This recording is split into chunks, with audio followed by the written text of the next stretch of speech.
કાજલ હિન્દુસ્તાનીની સ્પષ્ટતા, હું ભાગી નહીં જાગી છું તેવું કાજલ હિન્દુસ્તાનીનું કહેવું છે. પાટીદારની દીકરીઓ મુદ્દે કરેલા જે નિવેદન છે તેને લઈને હવે કાજલ હિન્દુસ્તાનીએ સ્પષ્ટતા કરી છે. માત્ર ભ્રમિત કરવા વિડીયો એડિટ કરીને વાયરલ કરાયો છે. હું ભાગી નથી, દરેક પરિસ્થિતિનો સામનો કરવા તૈયાર છું તેવું કાજલ હિન્દુસ્તાનીએ કહ્યું.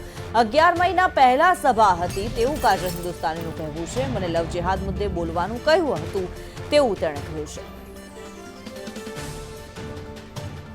ત્યારે કાજલ હિન્દુસ્તાનીએ પાટીદાર દીકરીઓને લઈને જે નિવેદન આપ્યું હતું, જે વિડીયો વાયરલ થયો તેને લઈને હવે સ્પષ્ટતા કરી છે. હું ભાગી નથી, દરેક પરિસ્થિતિનો સામનો કરવા માટે થઈને તૈયાર છું તેવું કાજલ હિન્દુસ્તાનીએ કહ્યું છે.